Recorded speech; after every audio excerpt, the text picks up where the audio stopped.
Assalamualaikum and very good day to Dr. Ain. So today our group would like to present about Legionnaires' disease in occupational settings as in data analysis and workplace health management. These are the contents of our presentation. Introducing to you our group members.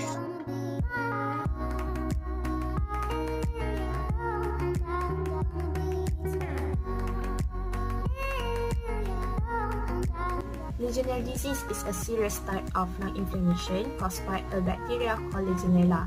It usually spreads through inhaling contaminated water or soil that commonly comes from water system, cooling tower, and soil.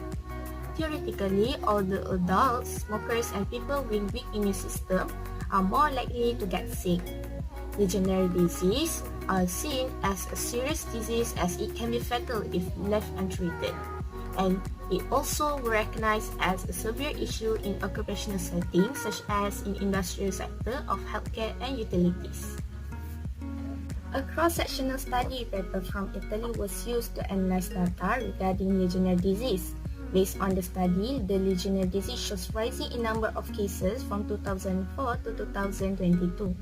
Other than occupational roles that are categorized as a high-risk group, men and people who are aged more than 50 years old are also susceptible to the disease.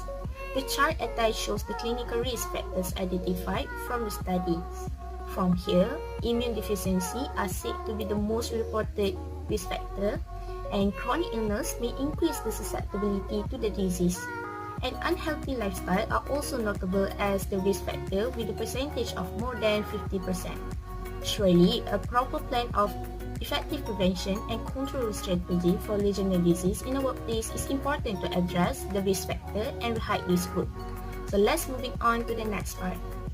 There are many risk factors that leads to the trends of Legionnaires' disease at workplace, or we can call it LD. For example, firstly, the lack of knowledge in workers about the disease. LD isn't something that all people know. Some people might not even heard about it.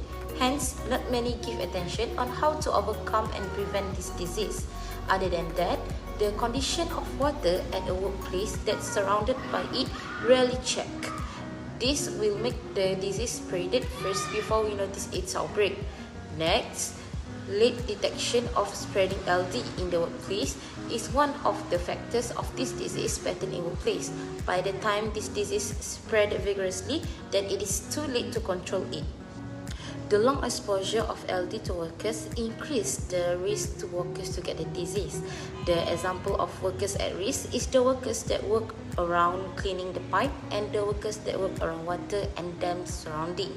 Now, I will discuss on the strategies to prevent Legionnaires' disease in the workplace based on evidence from a recent study.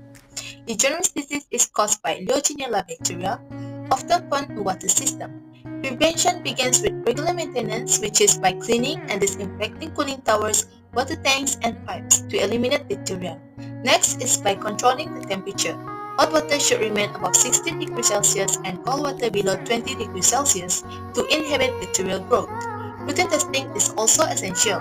By monitoring water system and air conditioning unit for Legionella, workplaces can detect and address contamination early. Additionally, raising awareness is the key. Educating employees on symptom and preventive measures foster a safer environment. Finally, comprehensive risk assessment help identify high-risk areas such as buildings with complex water system and ensuring targeted intervention.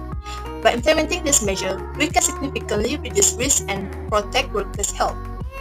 And now, I will share the evidence-based strategies to control Legionnaires' disease in occupational settings that is supported by case studies and insights from real-world applications. One of the ways are by using pipe cleaning robots. In 2020, a Japanese electronics factory deployed pipe cleaning robots during an outbreak. This intervention reduced Legionella concentrations by over 85% within only a month. These robots effectively remove biofilms, the primary habitat of Legionella in water system. Next, by using UVC disinfection. A pharmaceutical plant in Switzerland used UVC technology to control recurrent Legionella contamination in its cooling system. Studies reported that there are 0 new cases after the implementation. It is because high-intensity UV destroys the bacterial DNA without introducing chemical into the water. This system was shown to inactivate 99.99% of Legionella bacteria. And last but not least, by using ozonation systems, an Italian cooling tower outbreak in 2015 was successfully controlled with ozonation. Furthermore, ozone is a powerful oxidizing agent. Unlike chlorine, ozone leaves no harmful byproducts and is highly effective against biofilm.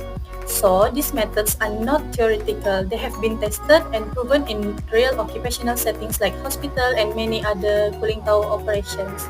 These strategies address the control phase, which are reducing and eliminating Legionella after it has already colonizing a water systems rather than prevention. Next, let's talk about preventing Legionnaires disease in the workplace. First, maintain the water system. Regular cleaning and disinfection of cooling towers, hot tub, and plumbing system can prevent Legionella bacteria from thriving. Second, conduct routine risk assessment and test water system regularly. Early detection of Legionella allow for immediate corrective action. Third, protect workers with proper training and personal protective equipment, especially when working near aerosolized water sources. Next, prepare for emergencies. We have to prepare for a response plan to isolate and disinfect contaminated system if an outbreak occurs. Finally, educate staff on risk and safety protocol and collaborate with any health authorities to ensure compliance with regulation. That's all from us. Thank you.